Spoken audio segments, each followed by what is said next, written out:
दर्शकों नमस्कार, राम राम, जय श्री राम और जय माता दी। मैं हूं अश्विनी मगोत्रा और आप देख रहे हैं अपना पसंदीदा न्यूज चैनल जम्मू तर्कश।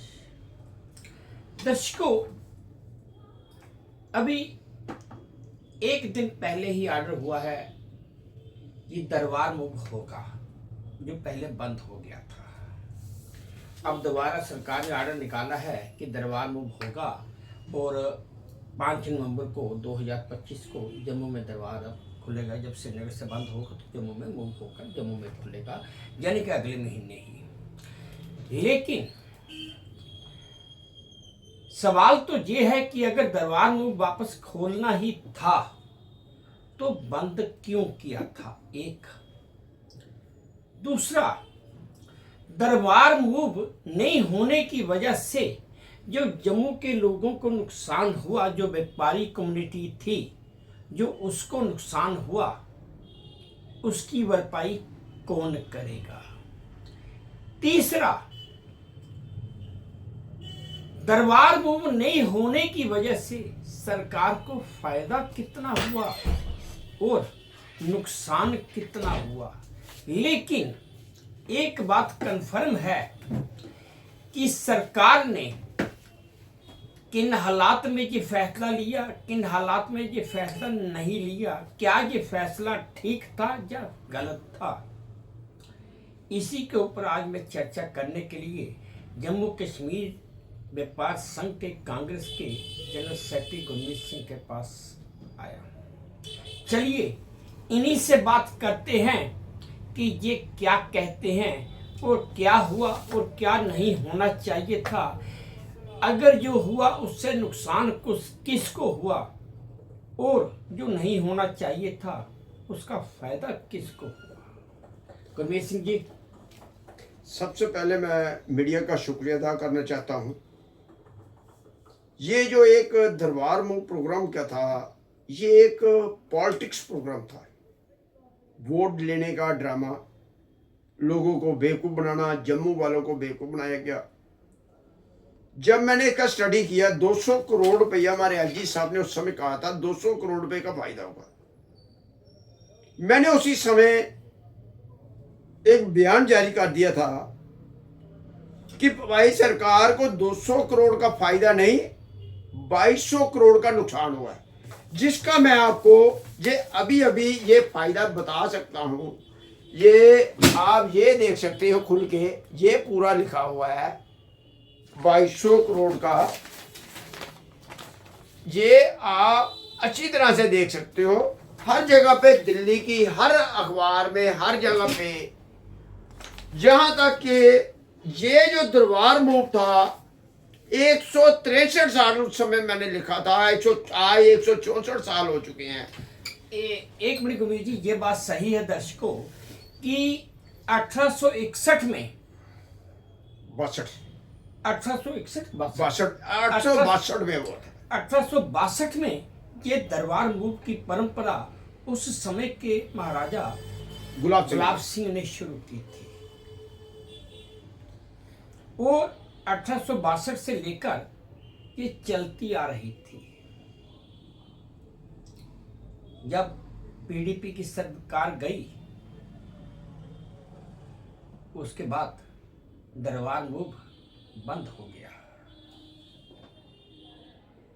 अगर सरकार ने दरबार मूव बंद ही करना था तो दर्शकों, लोगों को जानने का हक है कि सेक्रेटरीट में जो काम होते थे वो कहां पर हो रहे थे।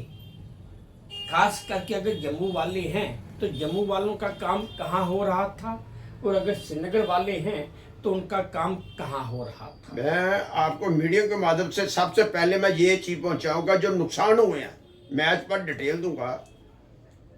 जो दरबार मूव से हमारे जो नुकसान हुए, टैक्स का तो हुआ ही हुआ, जो पिछले साल तक मेरी एवरेज के हिसाब से सरकार को 8000 करोड़ रुपए के करीब हुआ है। जो सरकार की बात कर रहा हूं अभी मैं, ना कि पब्लिक की।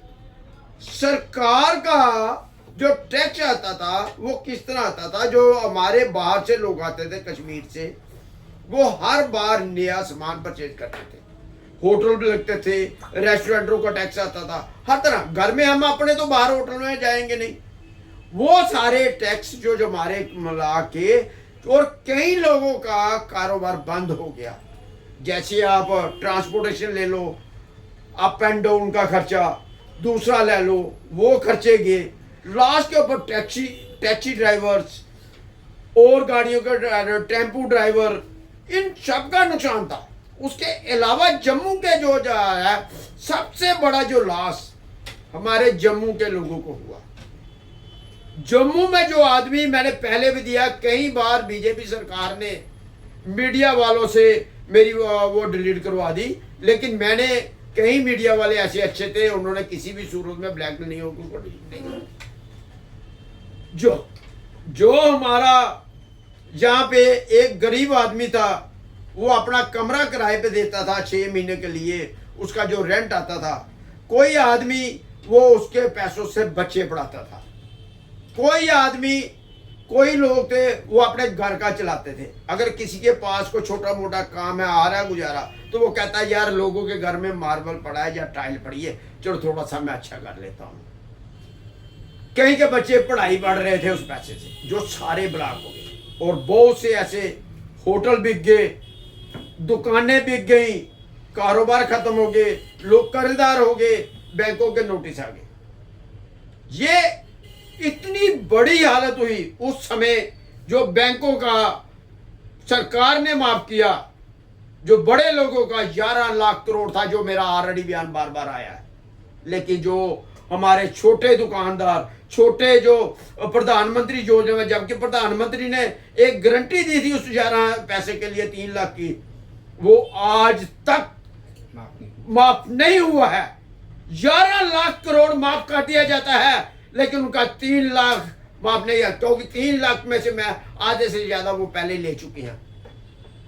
जब भी गरीब आदमी एक सामान देता है 3 लाख रुपया, उसका एक बिल होता है जिसका 18% के हिसाब से 60,000 रुपया पहले ही गवर्नमेंट टैक्स ले लेती है। पीछे रह गया 2,40,000, 2,500 रुपया बैंक की फीस होती है। पीछे रह गया 2 लाख, 1 लाख, आप अंदाजे दो 1,38,000 रुपया। उसके बाद काम करने के लिए उसे स्कूटी चाहिए जब कोई चीज लेती है। उसके बाद दोबारा माल लेता है, उसका टैक्स देते, टैक्स पे टैक्स, जितनी बार परचेज करेगा टैक्स लेगा, सरकार को टैक्स देना है। उसकी किस्त आती थी 800 कुछ रुपए किस्त आती है। जब तक बैंक ने पैसे देने हैं 3-4 किस्तें वो उन्होंने काट ली होती हैं, जान के अगर 4, 30, 35,000 रुपया वो चला गया 40,000। इसी तरह पैसा कम होते होते जब उसके पास काम की उम्मीद बनती है, उसके पास पैसे खत्म हो जाते हैं। और मेरी सरकार से साहब मतलब मैं कहना चाहता हूं इसको फौरन माफ किया जाए, जबकि प्रधानमंत्री ने खुद गारंटी दी हुई है कि अगर कोई पैसा नहीं देता तो प्रधानमंत्री जिम्मेवार है, वो प्रधानमंत्री पैसा पे करेगा। इसलिए उसको नोटिस भेजने के बजाय मेरी यही गुजारिश है कि उसको धमकियां दी जा रही हैं, उन लोगों को नोटिस भेजे जा रहे हैं, उनको तंग किया जा रहा है, कोर्ट के नोटिस भिजवाए जा रहे हैं। इसलिए उनको ये कहना चाहता हूं प्रधानमंत्री जी, ये भी हिंदू ही हैं, ये कोई और नहीं है, इनका पैसा फौरन जो है गरीब लोगों का माफ किया जाए, यही चीज मैं कहना चाहता हूँ। गुरमीत सिंह जी, इसमें मैं एक चीज और कहना चाहूँगा। जैसे आपने बात की कि 11 लाख करोड़ रुपया प्रधानमंत्री ने माफ कर दिया। अब 11 लाख करोड़ रुपया माफ किया है तो आपका इशारा भी मैं समझ गया, आ गया नाम अंबानी और अडानी का। सीधी सी बात है, मजा तब है जब बात खुल के की जाए। जी सर। अगर अडानी और अंबानी का 11 लाख करोड़ रुपया माफ किया है प्रधानमंत्री ने, पर अडानी और अंबानी काम तो आज भी कर रहे हैं। 11 लाख करोड़ रुपया सरकार से माफ करवा कर भी वो सरकार को 11 लाख करोड़ से पता नहीं कितने हजार गुना ज्यादा टैक्स भी दे रहे हैं, पहली बात। दूसरी बात, अगर छोटे छोटे दुकानदार थे जिनका बिजनेस खराब हुआ तो दरबार मूव की वजह से या किसी और वजह से, उन्हें बैंक का नोटिस आ रहा है जैसा आपने बताया। अब मुकेश अंबानी का भाई है अनिल अंबानी, उसने भी कई बैंकों से लोन ले रखा है। अब नोटिस तो उसे भी आ ही रहा है तो वो भी अंबानी परिवार से। अगर 11 लाख करोड़ रुपया प्रधानमंत्री एक परिवार का या 2 परिवार का माफ कर सकता है तो 1-2 लाख करोड़ रुपया उसका भी माफ कर ही सकता है, ऐसा नहीं है। लेकिन ये बात एक आपकी बिल्कुल सही है कि जो छोटे दुकानदार हैं, जिनका व्यापार बिजनेस, मैं खास करके जम्मू रीजन की बात करूं, अगर दरबार मूव की वजह से उनका बिजनेस ठप हुआ, उन्हें नुकसान पहुंचा, उन्होंने बैंक से लोन उठाया था, लिमिट बनाई थी, जैसे कई गाड़ियां टैक्सी वालों ने टैक्सी या बैंक से लोन लेकर चला रहे थे, उनका नुकसान हुआ। उनके नुकसान की भरपाई किसी ने भी नहीं की। इसी के ऊपर मैं आपसे ये पूछना चाहता हूँ कि अब ये एक आर्डर तो आ गया कि भाई दरबार मूव होगा, जो जैसा मैंने पहले ही सवाल किया था कि जिनका नुकसान हुआ उसकी भरपाई कौन करेगा? मैं यही चीज मैं कहना चाहता हूं प्रधानमंत्री जी, आपने खुद कहा था कोरोना टाइम पे कि कोई भी आदमी किराया नहीं देगा, चाहे प्राइवेट आदमी हो जो किसी के घर में किराएदार है वो किराया नहीं लेगा। तो मैं पूछना चाहता हूं ये सारे किराए सरकार ने बिजली पानी दूसरे क्यों लिए? मैं पूछना चाहता हूं इस सरकार से, क्या प्राइवेट आदमी नहीं लेगा तो आपने क्यों लिए पैसे?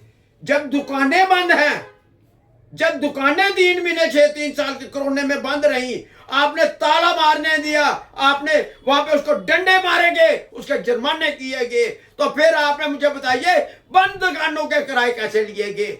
मुझे ये पूछना चाहता हूं मैं ये चीज नहीं कहना चाहता। रही बात अडानी वानी उसके अनिल अंबानी की, भागने वालों की मैं बात करता हूं। 38 बंदे हैं, 38 आपको 1-2 बंदे ही नजर आते हैं, लेकिन 38 बंदे भागने के हैं, उसमें से 99.99% गुजरात के हैं भागने वाले। उसके अलावा मेरे पास पूरी उनकी डिटेल है, मैंने जो मीडिया में दी थी हर चीज मैंने दी है, कितने लोग हैं, उनका पैसा कहाँ है। मैं एक चीज बता, अनिल अंबानी का जिसकी बात आप कर रहे हैं वो 80,000 करोड़ रुपया था उसका बैलेंस, जिसका 450 करोड़ रुपए में छाटाछाट किया गया। 450 करोड़ के बाद उसके टावर जो है, वो जो उसके टावर में जो इंफ्रास्ट्रक्चर था वो सरकार के पास जाना चाहिए था या BSN के पास जाना चाहिए था, तो जियो के पास कैसे चला गया? उसका किराया आज तक किराया मैं पूछना चाहता हूं अडानी अंबानी से वो टावरा का किराया क्यों नहीं लिया गया? अब मैं ये पूछना चाहता हूं। अब इसमें मैं एक चीज और ऐड कर देता हूं, जैसे विजय माल्या था, मेहुल चोकसी था, या नीरव मोदी था, जो बड़े बड़े व्यापारी थे, बिजनेसमैन थे हिंदुस्तान के, किसी समय बैंकों से कर्जा लिया। ये नहीं कि 1000 करोड़ रुपया 2000 का, हजारों करोड़ों रुपया कर्जा है और वो लेके इंडिया से भाग भी गए। सवाल इसमें भी 2 निकलते हैं। एक, उनको कर्जा किसकी सरकार के वक्त मिला था? दूसरा, जब उनको कर्जा मिला तो उस समय की सरकार ने, जब वो पैसा नहीं दे रहे थे, तो उस समय की सरकार ने उनके ऊपर कार्रवाई क्यों नहीं की? दूसरा, 2014 से पहले, मोदी के आने से पहले, अब मैं सीधी बात पे मुद्दे पे आता हूं, मोदी के आने से पहले मेहुल चोकसी भी भाग गया, नीरज मोदी भी भाग गया, विजय माल्या भी भाग गया।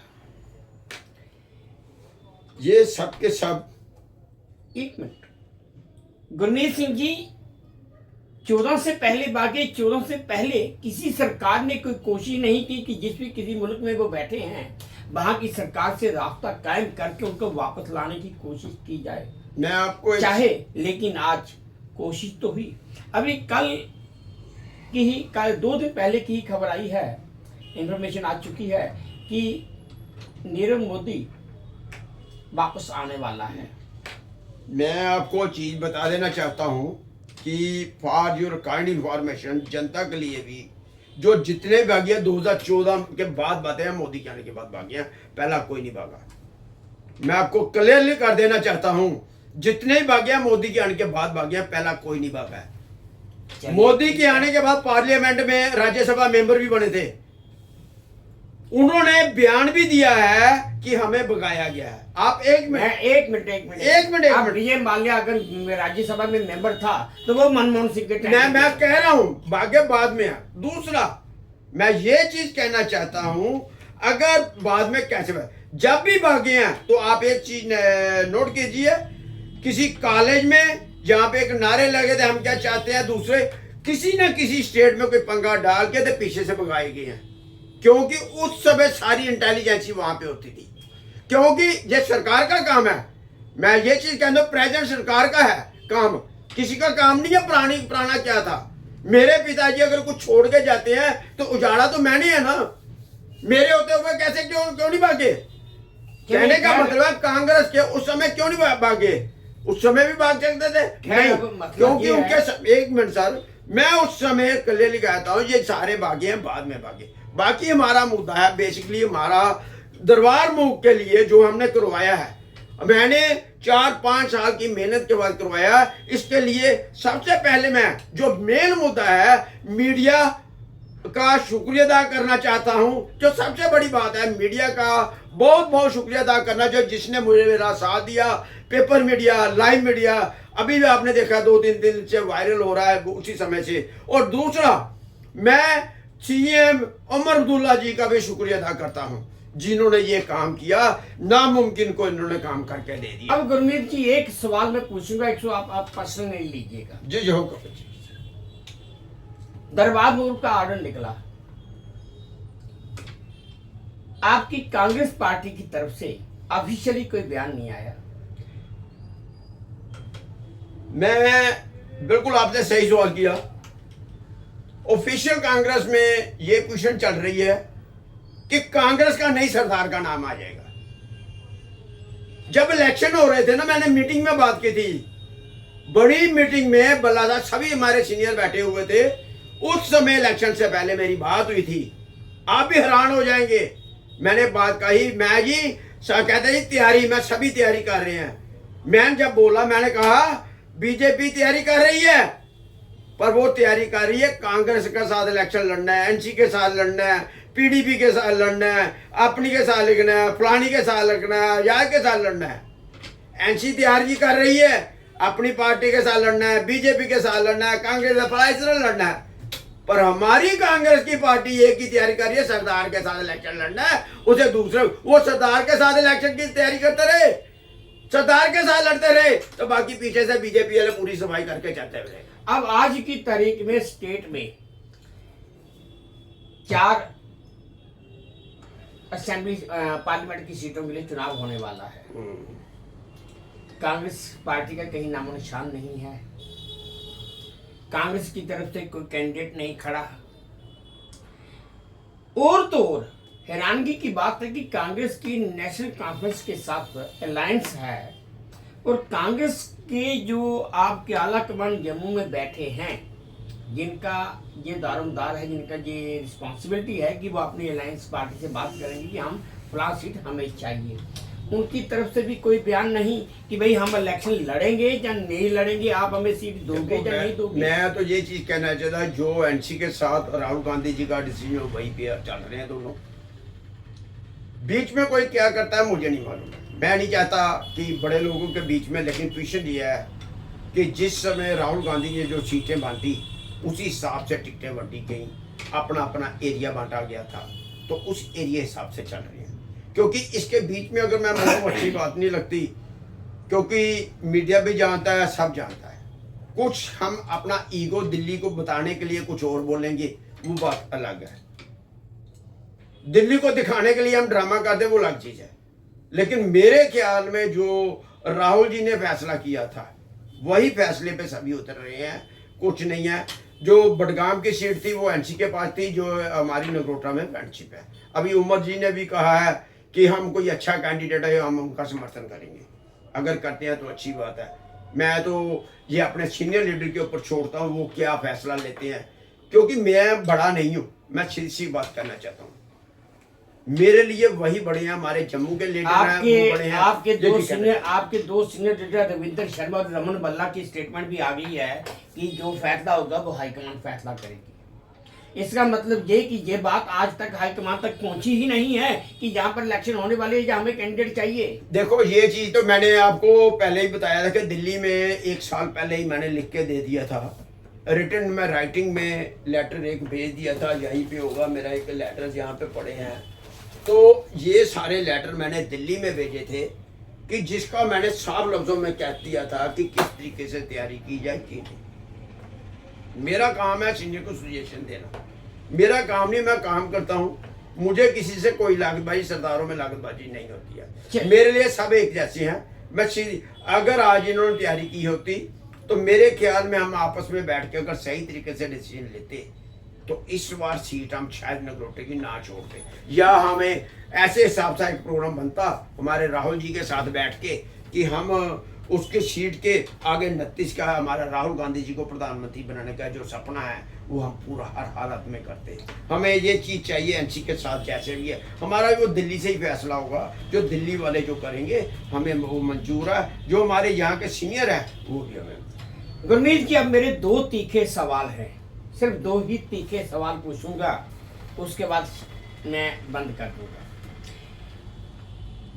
आपने तो एक प्रण लेके रखा है कि भाई मैं जब तक राहुल गांधी प्रधानमंत्री नहीं बनेगा तब तक, जैसा कि आपकी एक लिखा भी है, सब कुछ है, ये सारा हिंदुस्तान जानता है।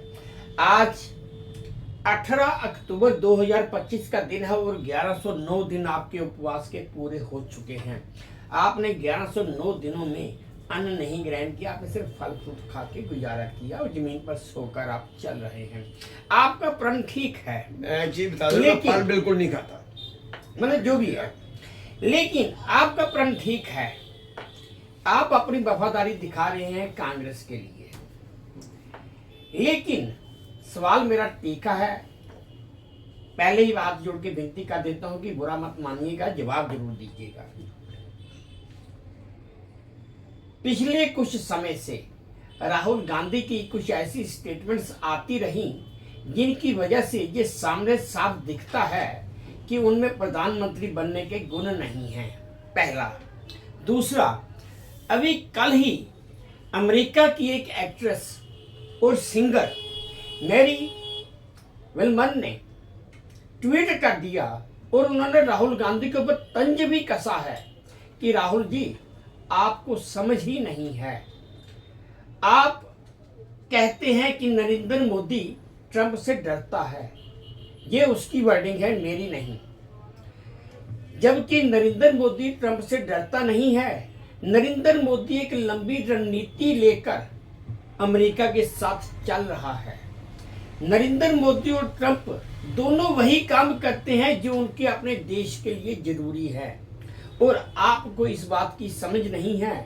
इस कारण आपके अंदर प्रधानमंत्री बनने लायक कोई गुण नहीं है, ये उनकी वर्डिंग है जो मैंने आपसे की।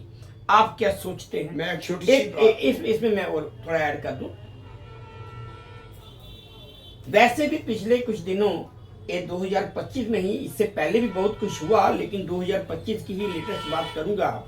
जब मई के महीने में इंडिया पाकिस्तान में सीज फायर हुआ तो ट्रंप का आ गया कि भाई युद्ध मैंने रुकवाया। राहुल गांधी बड़ा बयान देते रहे कि ट्रंप ने फोन किया, नरेंद्र मोदी ने सरेंडर कर दिया।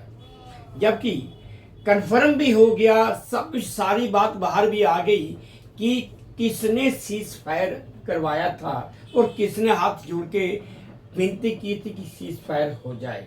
ये आप भी जानते हैं गुरमीत सिंह जी, चाहे आप कांग्रेस के हों, बीजेपी के हों, एनसी के हों, चाहे इंडिपेंडेंट ही क्यों ना हो, अगर युद्ध 2 दिन और चलता तो पाकिस्तान का नामो निशान खत्म था। ये आप भी जानते हैं और वो भी जानते हैं। मैं ठीक कह रहा हूं ना?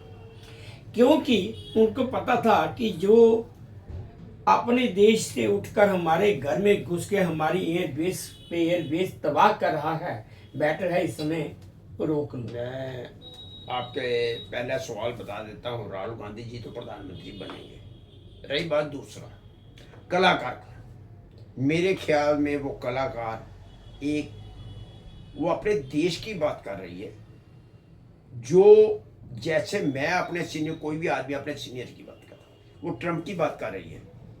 हम मेरे एक मिनट सुन लीजिए, आपका सवाल था, मुझे पूरा जवाब अब पूरा करने दीजिए। वो केवल ट्रंप की बात कर रही है, हमारे देश की नहीं बात कर रही।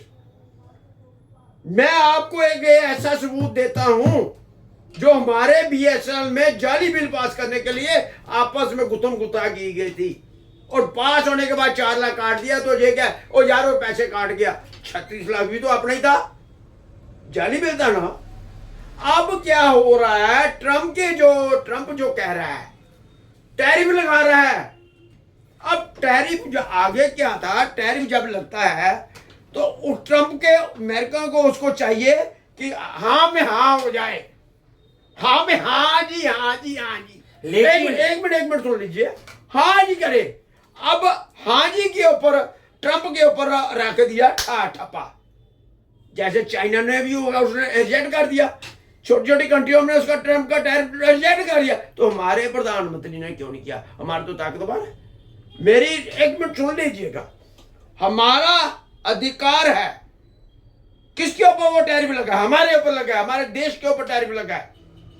वो तो अपने देश की बात करेगी ना, हमारे देश की नहीं। मैं आपकी बढ़ाई करूंगा अगर मैं जितना, हमारी कांग्रेस को बर्बाद हुई जम्मू में कि सब एक लीडरों की बढ़ाई कर रहे हैं मुफ्त की, मैं बुरा क्यों हूं? तो सच बोल देता हूं। वही पोजीशन है हमारे राहुल गांधी जी की। जब राहुल जी गांधी जी सच बोलते हैं तो ये उनको टार्चर करते हैं। पहले तो तालिबान को आतंकवादी कहते थे, अब तो दोस्त हो गए। ट्रंप को आपकी बात, ट्रंप सरकार, तो आप ट्रंप का पुतला भी फूंक दिया। फिर मोदी तो सही होना चाहिए ना। मेरी एक मिनट सुन लीजिए पूरी बातें। जो भी कलाकार है वो अपना उल्लू सीधा करने के लिए वह दूसरे को, जिसने मुझे कहा गया, मैंने पिछली बार बोला था कि मैंने भल्ला साहब से बात की, उन्होंने कहा रहने दो यार, तुझे फायदा मिलेगा। मैं अपना फायदा देख लेता, आज मेरी पोजीशन नहीं ना होती, मैं इलेक्शन लड़के जीत गया होता।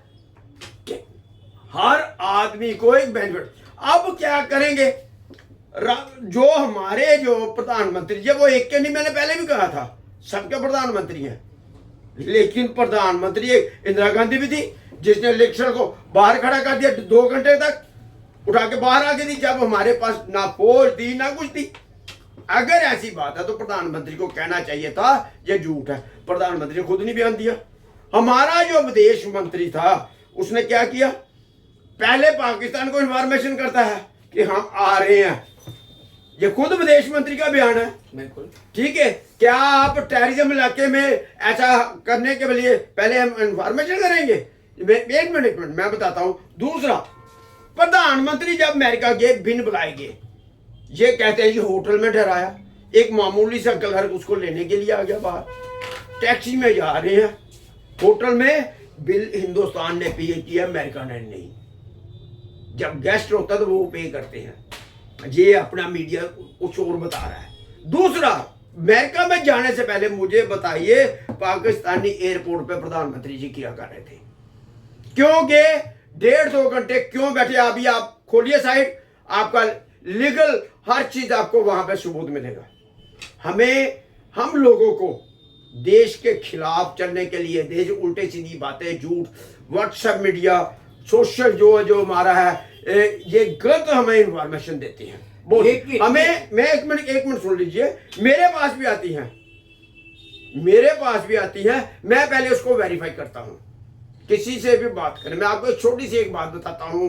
मैं पाठ पे बैठा हुआ था, वहां पे पाठ करते करते मेरे पास आ गया राहुल गांधी और प्रियंका जी का, यहाँ पे भी डेट ऑफ बर्थ 6 महीने का, आज तक की ऊपर डाली हुई, उसको एडिट किया हुआ था। मेरे से पाठ ही ना हो, मैंने ऊपर वाले सरदार जैसे हम गुरुद्वारे में करते हैं, मैंने हाथ जोड़ा, मेरे से पाठ नहीं हो रहा, क्या करूं? उन्होंने मुझे आवाज वाक आती है, इसका नेट खोलो। मैंने नेट खोला, दोनों की 1.5 साल का डिफरेंट है। वो भी बीजेपी का ही एक बंदा था जिसने मुझे डाली थी। मैंने उसका दोनों का स्क्रीनशॉट लिया, उसको भेजा, और ये नहीं लिखा, उसको गाली नहीं निकाली, मैं सच देख लो। उसके 2-3 मिनट के बाद मुझे जवाब आता है सारी। उसने इतना बड़ा लिखा और उसने कहा कि आज के बाद मैं कभी भी जिंदगी में बिना स्टडी किए कोई मैसेज नहीं डालूंगा। ये पूछने होती हैं। अभी आप ऐसी जो हमारा व्हाट्सएप यूनिवर्सिटी जो है हमारी, ये हमें ये मत सोचिए ये हमारे देश को बर्बाद कर रही है। ऐसे जो भी बैक ऑर्डर आता है, मैं एक छोटी सी आपको बताता हूं। मुझे एक बार डिपकम का फोन आया था, यात्री भवन में होता था, तो मैं बड़ा खुश होया कि डिपकम का मुझे फोन हो गया। सही बात है, बहुत बड़ी बात है। सुबह सुबह 6 बजे फोन आता है कोतवाल साहब का, यार तेरा एक मैसेज मिला है बहुत अच्छा, लेकिन क्या मैं सर क्या है ऐसे ऐसे मैंने ग्रुप में डाल दिया, मैं डालता नहीं है। तो वो क्या था, गाय काटने वाला था। आपको पता, मैं सर मुझे नहीं पता। कहता इससे मुझे कोई आदमी ऐसा क्यों करेगा, मैं मालूम नहीं सर, ये मैं ऐसे ऐसे कहने लगा, इससे फंसा था। वो दिन और आज का दिन कोई भी गलत, वो मेरे गुरु हैं आज डिप कम जो हैं, उन्होंने मुझे एक जांच सिखा दी कि कहीं भी अगर मैं कुछ करता हूं पहले इसको स्टडी करूं अच्छी तरह से। एक बार उसके अलावा भी कांग्रेस की कुछ रैलियों में गलत झंडे दिखाने की कोशिश की, वही रैली में वही झंडा आया बीजेपी की रैली में, जब मैंने बीजेपी की साइड पर डाला उन्होंने 1 मिनट में डिलीट किया। वादे ये क्या काम हो गया, ये तो मस्जिद का झंडा है, इसको हम झूठ बोलते हैं। ये चीजें हमें हर एक के ऊपर कार्रवाई होनी चाहिए, चाहे जो भी इस तरह की हरकतें करता है उनके ऊपर सरकार को कार्रवाई करनी चाहिए, ताकि इससे ये नहीं है कि पार्टी लेवल घर में है, चाहे कांग्रेस है चाहे बीजेपी है चाहे कोई अपने अपने घर में है, लेकिन देश के लिए, देश का कोई भी ऐसे मैसेज कृपा करके मार जोड़ के कहना, कोई भी ऐसे मैसेज में ना डाला करें जिससे हमारे देश की बदनामी हो और कुछ हो। यही चीज़ मैं कहना चाहता हूँ, यही कहता हूँ। और ये चीज़ मैं फिर से एक बार जनता को भी, जम्मू कश्मीर की जनता को मैं मुबारकबाद देना चाहता हूँ दरबार मूव की, जो हमारी कोशिश, जो जनता ने मेरे साथ दिया, यहाँ पे प्रोटेस्ट में मेरे साथ दिया, सब कुछ दिया। और उन नेताओं को भी मैं कहना चाहता हूँ, भाई इसके ऊपर आप हर एक का जो भी है पार्टी, चाहे कांग्रेस पार्टी का हूँ मैं, ठीक है बात है, लेकिन ये किसी का नहीं, इसका पूरी कांग्रेस पार्टी को बेनिफिट मिलेगा। ये कोई अकेले मुझे नहीं है, ये पार्टी का है, पार्टी की तरफ से। आप वो वहां पे पढ़ लिया JKPCC लिखा है नहीं, लेकिन आपकी पार्टी के जो सीनियर लीडर हैं उनकी तरफ से कोई स्टेटमेंट नहीं आई कि भाई हमने इसलिए प्रोटेस्ट किया या डिमांड की थी। हाँ, खाली गुरमीत सिंह ने डिमांड की थी, गुरमीत सिंह का प्रोटेस्ट हुआ था, वो वायरल हो रहा है, लेकिन आपकी पार्टी के ये इसमें क्लियर लिखा है JKPCC हर चीज है। दूसरा पढ़ लिया, मैं आपको एक छोटी सी एक और चीज बता दे रहा हूँ। मनमोहन सिंह के टाइम पे जो जनता के लिए एक बहुत बड़ी, मैंने बार बार उठाई, जो सिलेंडर की, पेट्रोल की और डीजल की, ये लोग व्हाट्सएप यूनिवर्सिटी जो गलत गाइड करते हैं। देखो जी, हमने सब्सिडी प्लान ड्रामा में आपको बता देना चाहता हूँ, जो हमारा डीजल पे था 2,36,000 करोड़ का सब्सिडी मनमोहन सिंह जी ने दी थी, इसलिए उन्होंने रेट बढ़ने नहीं दिए। उसके बाद पेट्रोल में 31,000 करोड़ और जो हमारा सिलेंडर में 52,000 करोड़ की सब्सिडी दी थी, तभी रेट पीछे से बढ़ने के बावजूद उन्होंने सरकार जनता के ऊपर नहीं पड़ने दिया। टोटल 3,11,000 करोड़ था।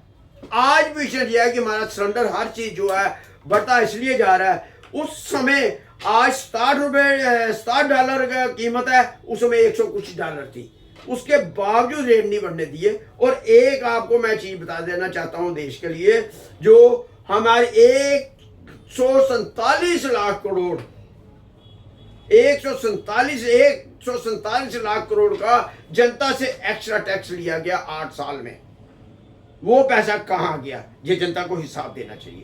दूसरा, आज वर्ल्ड में हम टॉप पे आ गए हैं कर्जदार, वो पैसा कहां जा रहा है, ये जनता को ये चीज सोचनी चाहिए। मैं ये चीज कहना चाहता हूं जनता से भी कि चाहे कोई भी हो सरकार, क्या वाजपेयी सरकार बीजेपी की नहीं थी, क्या और सरकारें नहीं आई हैं, खाली कांग्रेस तो सारी जिंदगी रही नहीं है। इसलिए हर एक से हिसाब मांगना जरूरी है। PM केयर फंड, दूसरे चीजें कहाँ गए। अब मैं एक चीज और ऐड कर देता हूँ। आपने बात छेड़ी कि मनमोहन सिंह के टाइम पे पेट्रोल डीजल या गैस के पीछे थे, बढ़ भी गए, उन्होंने सब्सिडी दी। उन्होंने जितने लाख करोड़ रुपए के इंडेमनिटी बॉन्ड इन ऑयल कंपनियों को दिए थे, वो 2017 में वापस रीपे भी होने थे उनको एज पर रूल। और उस समय मोदी सरकार को उनके ऊपर जो ब्याज बना था बॉन्ड्स के ऊपर, वो भी देना पड़ा, और उल्टा जो प्रिंसिपल अमाउंट था वो भी वापस चुकाना पड़ा। ये थी पहली बात। अब एक आखिरी बात मैं बोल के अपनी खत्म कर दूंगा, क्योंकि काफ़ी बातें होगी, आपने काफ़ी बातें बता दी।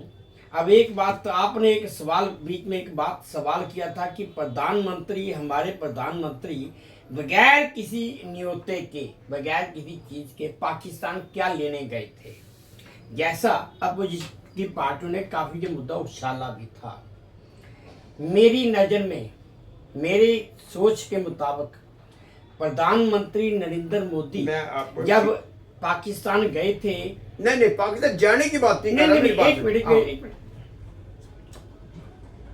नवाज शरीफ उस समय प्रधानमंत्री थे और वो किसी दूसरे मुल्क से लौट रहे थे, तो आते आते वो पाकिस्तान होते आए।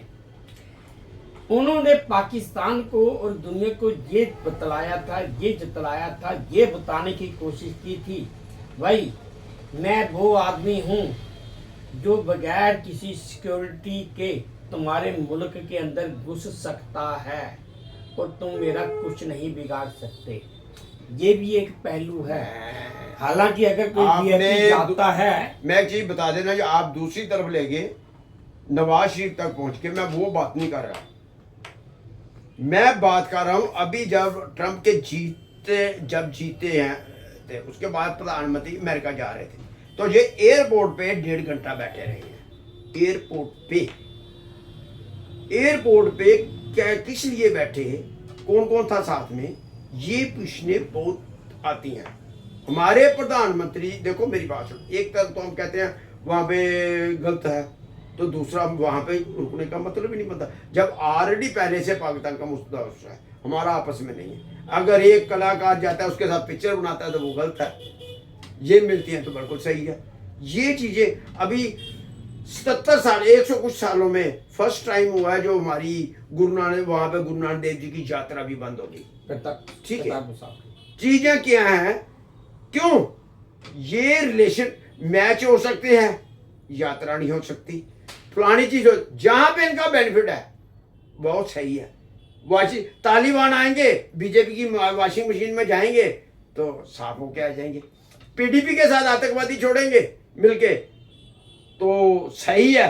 तो जब ऐसे छोड़ देंगे, जब सरकार खत्म हो जाएगी तो आतंकवादी पीडीपी बन जाएगी।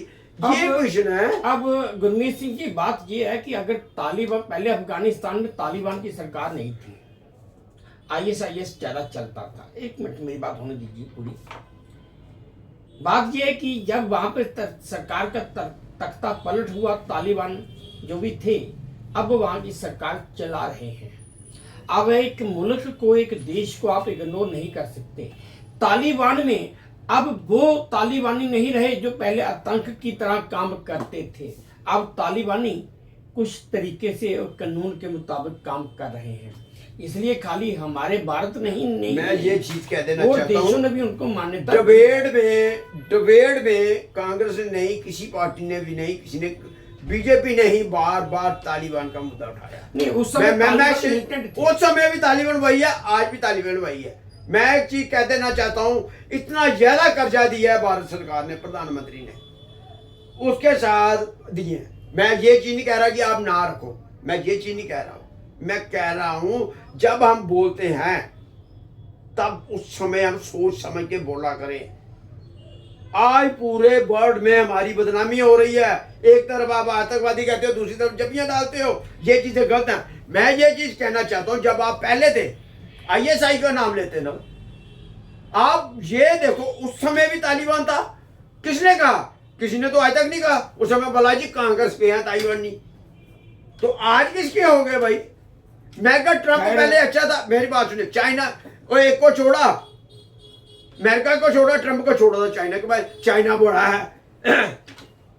हमारे यहाँ पे दिवाली में क्या करते रहे हैं प्रधानमंत्री? रोज बयान दे देना मजे से। आप चाइना का सामान 7 रुपए की लड़ी 20 रुपए में, खुद बीजेपी वाले के एजेंट बने हुए हैं। कैसे आ रही है चाइना का सामान? आप बीजेपी ना तो लो, सारा हिंदुस्तान में जितना सामान आ रहा है चाइना से आ रहा है। ये हमें कहता है चाइना से मत करो, तो खुद सामान मंगवा रहा है। क्यों? ट्रेनों को डिब्बे तक आ रहे हैं, हर चीज आ रही है, बड़े बड़े, क्योंकि जिनका इनको फायदा है बीजेपी के नेताओं को, वो सही है। पर जो गरीब आदमी है ना, चाइना, पाकिस्तान, फलाना टिंगना, उनके लिए पाकिस्तान कौन है? हिंदुस्तान का हिस्सा है, बच्चा है, आपका बेटा है, मेरा बेटा होगा, बिगड़ गया क्या करोगे आप? कुछ नहीं कर सकते हम। ये चीजें वो हो गया जी, बर्बाद हो गया। सबसे ज्यादा कर्जदार हमारे आगे। अमेरिका में इलेक्शन हो रहा है, 193 में से 182 वोट पाकिस्तान को पड़ रहे हैं। क्यों पड़ रहे हैं भाई? अगर टेररिज्म मुल्क है तो क्यों पड़ रहे हैं? हमारे तीसरा कंट्रियों ने ब्रिटिश गवर्नमेंट, कुछ गवर्नमेंट ने हमारा कर दिया गलत काम। क्यों? ये चीजें हम इन चीजों से बाहर आए। हमें सच के, हमें किसी से क्या लेने देना, हमें पाकिस्तान से कुछ नहीं लेना, हमें चाइना, हमें किसी से कुछ नहीं लेने देना। पहले हम अपना घर देखें। मेरा घर बड़ा ये होना चाहिए। चाइना हमारे 10 साल बाद में याद हुआ, तो हमारे से 500 साल आगे कैसे चला गया? हमारे से 500 साल आगे कैसे चला गया? चाइना हमारा 500 साल जाने का हमारे ऊपर एक तमाचा है। 500 साल तो हमें उसके चाइना से आगे जाना चाहिए। हम आपस में लड़ा के उल्टे सीधी बातों से हम क्या करते हैं, हम बच्चों को हम गलत राय दे रहे हैं। वहां पे बच्चे इतने इतने बड़े टेक्नोलॉजी में जा रहे हैं, और हमारे बच्चे क्या कर रहे हैं? वो बच्चे मेरे भी हैं। ये जरूरी नहीं कि आपने पैदा किया या किसी ने किया, मेरा भी बच्चा है। मैं भी आपका बच्चा हूं, जो मेरी बड़ा उम्र है, मैं उनका बच्चा हूं। मेरा देश आगे जाएगा, फिर वही काम होगा। मेरे देश से बड़ा कोई नहीं है। देश से बड़ा ना था, ना है, ना होगा। यही चीज मैं कहना चाहता हूं। गुरमीत सिंह जी, खैर अगर हम डिबेट करने बैठे तो डिबेट काफ़ी लंबी चली जाएगी और वीडियो भी बड़ा लंबा हो जाएगा, इसलिए मैं अपनी सारी वार्तालाप तो यहीं पर विराम लगाते हुए जाते जाते एक बात मैं समझ नहीं पा रहा हूँ, वो आप मुझे सिर्फ शॉर्ट में बता दीजिए। लास्ट में अभी दरबार मूव की बात है, सिर्फ एक ही सवाल पूछूंगा, दूसरा सवाल नहीं पूछूंगा। बयान, कोई भी स्टेटमेंट, बयान या कहीं पर भी कोई अगर सोशल मीडिया पर भी अगर कोई चीज़ वायरल हो रही है तो वो कांग्रेस के गुरमीत सिंह की वायरल हो रही है। आपकी पार्टी में रमन भल्ला है, रविंदर शर्मा हैं, करास साहब हैं, सीनियर लीडर हैं और बड़े अच्छे अच्छे बड़े लीडर बैठे हुए हैं। क्या वो सोए हुए हैं? पहली बात। दूसरी बात, अगर कांग्रेस का यही हाल है, अभी कुछ महीनों के बाद शायद 2026 की शुरुआत में ही कारपोरेशन की इलेक्शन भी आ जाएगी। आज के हालात को देखते हुए कारपोरेशन की इलेक्शन में कांग्रेस का नाम तो है नहीं कहीं। उसके कुछ महीनों बाद पंचायत इलेक्शन भी आएगी। इस हिसाब से कारपोरेशन इलेक्शन में अगर आपका नाम नहीं है, आपका मीन्स कांग्रेस पार्टी का, तो पंचायत में तो हो ही नहीं सकता। आप क्या कहना चाहोगे? बिल्कुल आपकी सही बात है। मैं इंजीनियर से यही फिर से हाथ जोड़ के विनती करना चाहता हूँ। ये देखिए कि अभी भी मौका है, जोर से बोलिए थोड़ा। अभी भी मौका है, हाथ जोड़ के विनती करता हूँ, अभी भी मौका है। हर एक को फोन कीजिए। हमें एक होना पड़ेगा। ये जो ग्रुपबाजी बनी हुई है 5-6 ग्रुपों की, उसको खत्म करना होगा। हमें उन लोगों को आगे लाना है जो आगे सवाल जवाब करते हैं। मैं मीडिया से भी कुछ कहना चाहूंगा बीच में थोड़ा सा, कि जिस तरह ये वाले मीडिया है मेरे पास, मैं इस समय इनसे कर रहा हूं, तो मुझे हर एक इन्होंने सवाल पूछा है। मैं हर एक मीडिया से कहना चाहूँ, माइक वाला मीडिया मत बनिए, सवाल वाला मीडिया बनिए। जिस तरह दिल्ली में गोदी मीडिया है, जम्मू में माइक वाला मीडिया मत बनिए। नहीं देखिए जी, एक मिनट, इसमें मैं एक चीज कहना चाहता हूँ। हर एक आदमी की अपनी सोच होती है। मेरी सोच ये है कि अगर मैंने सवाल पूछना है तो सवाल पूछो, चाहे तीखा सवाल है, क्या होगा, सामने वाला जवाब नहीं देगा, यही होगा ना, कोई खा तो जाएगा नहीं, इसलिए सवाल पूछो। देखो, मैं ये चीज कहना चाहता हूँ, इसलिए कह रहा हूँ, मैं मीडिया से भी हाथ जोड़ के विनती कह रहा हूँ कि आप सवाल पूछिए हर एक से। अगर आप देश के हक में चाहते हैं, स्टेट के हक में चाहते हैं, जनता के हक में अगर आप चाहते हैं, सवाल पूछिए। चाहे मेरे नेता पूछिए सवाल कि क्या पूछने की, क्यों नहीं पूछते आप?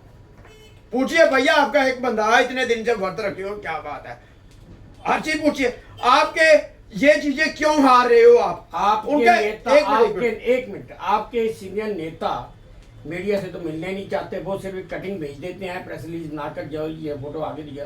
मैं ये उसके ऊपर, ये तो मीडिया को डिसीजन लेना है क्या करना है। मैं सीधी सी कह रहा हूँ मीडिया प्रेस कॉन्फ्रेंस होती है, वहां पे सवाल पूछे जा सकते हैं हर एक से। मीडिया का काम है सवाल पूछना, खाली माइक लेके आगे नहीं खड़ा होना। चाहे बीजेपी है, चाहे कांग्रेस है, चाहे कोई भी है, सबसे सवाल पूछिए जो करता है जनता के, जवाब दो भाई, करो वायरल उसको पब्लिक में, पता लगे। मैं बिल्कुल नहीं आई नहीं इस चीज का। जनता के हर सवाल का पूछिए, उनसे पूछिए भाई आपका जो काम हुआ है उसके लिए आपने क्या किया, आपने फलानी बातें रखी थी उसका क्या हुआ, आपने ये काम किए बताइए, आपने पब्लिक के लिए कौन कौन सा काम किया, आपने ये डिटेलें चाहिए। इसलिए मैंने आपसे सवाल किया कि आर्डर नया नया निकला है, अभी 2 दिन में नहीं हुए, लेकिन सिर्फ जहां पर देखो सरदार गुरमीत सिंह, सरदार गुरमीत सिंह, सरदार गुरमीत सिंह, क्या करा साहब, अरविंदर शर्मा, रमन बल्ला और जो सीनियर लीडर हैं योगेश सानी, सारे सोए हुए हैं या जागे हुए? देखो ये तो मैंने पहले भी आपको बताया, करा साहब को तो अभी आया थोड़ी देर हुई है, उनके साथ जब मेरी इलेक्शन से पहले बात हुई सारी सीटें हार जाएंगी, तो उन्होंने भी वो भी मैंने देख लिया कि किसी मजबूरी में मालूम नहीं। ये पोजीशन है, करा साहब को भी दबाव है, हर एक को एक दूसरे का दबाव है। ओए तू वहां पे गया तो तेरे साथ ये हो, जैसे हमारा ये ले लो बलवीर ही ले लो, कैसे हारा वो, इतना वोट, उससे ज्यादा तो वो कारपोरेटर का वोट ले लेता। उसके वहां पे फोन जाते हैं आपने बलवीर का साथ नहीं देना है, क्या मतलब हो गया भाई? फिर इसका क्या मतलब ये है, मैं आपको मेरी बात सुनिए, पूरी चीजें हैं, वो बलवीर आदमी है। जब मैं प्रेस क्लब में जो मेरी सबसे ज्यादा हाई राहुल गांधी के लिए, उसने मैं इतनी सी पाइप पे खड़ा था, सारे बड़े बड़े नेता बल्ला साहब, अरविंदर चंद सभी थे, जब मैं ऊपर चढ़ा था पाइप के ऊपर गिर सकता था, उस आदमी ने अपने मोटा पर मेरा पैर उसके मुंह के साथ लग रहा, जूते मेरे, उस आदमी ने पार्टी के लिए परवाह नहीं की, उसने पार्टी के लिए आगे पैच करने के लिए मेरा आज वहां पे मेरा नाम क्या पूरी पार्टी की वाह वाह करा दी। उसने ये नहीं परवाह किया कौन है ये, उसको हालांकि उस समय मेरा उसके साथ कोई लिंक नहीं था, लेकिन उसके बाद उसे भी टार्चर किया गया, कराया, ओए तूने टिकट लेनी है तो सरदार को थोड़ा सा पट्टी ऐसे का, वो बचा वहां पे काम करने के लिए हम जाते हैं तो वो वहां पे मेरे कितने लिंक थे, हर चीज है उनको, हर एक को ये, अगर उसको बुलाया तेरे को टिकट नहीं मिलेगी, उसको ये किया तो तेरे को ये नहीं होगा, ये क्या है? उस पार्टी का कुछ नहीं हो सकता। मैंने बार बार राहुल गांधी जी को भेजा है, लिख के दिल्ली में भेजा है, जब तक ऐसे गद्दार लोगों के ऊपर कार्रवाई नहीं होती, मेरे पास इतने चीजें हैं, कोई कहने की बात नहीं। मैं अब क्या करूंगा, अपना ही पेट, आपने जैसे अपना पेट नंगा होता है क्या, आज मैं मजबूर हो चुका हूं, ये मैंने पहले नहीं आपको बात बताई, आज बता रहा हूं ना। क्यों? क्योंकि ये चीजें गलत हैं। हमें जब भी टिकट किसी के नाम पे ही हो जाती है, चलो मैं कह रहा हूं गलती से ही, लेकिन कम से कम उसका साथ दीजिए सब। एक अगर हाँ करेक्टर का गलत आदमी उसके साथ नहीं हमारा बनता, मैंने अपना धर्म भी देखना, हर चीज देखनी है, वो अलग चीज है। अगर कोई ऐसा बंदा है जिसका करेक्टर साफ है, हर चीज है, उसके साथ हमारा दिन रात एक करना चाहिए, चाहे कुछ भी हो। यही मतलब ये गुरमीत सिंह जी, जो मैंने आपकी बातों से निचोड़ निकाला है वो यही निकाला है कि आपके जो सीनियर लीडर जो जम्मू में बैठे हैं वो चाहते ही नहीं कि कांग्रेस का नामो निशान जम्मू में रहे। मेरी सिंपल बात है, जो मैंने आपकी बातों से समझा, वो चाहते ही नहीं कि जम्मू में कांग्रेस का नामो निशान रहे। अगर दर्शकों यही हालत है तो आने वाले वक्त में 140 साल पुरानी पार्टी का नाम जम्मू कश्मीर से खत्म होने वाला है।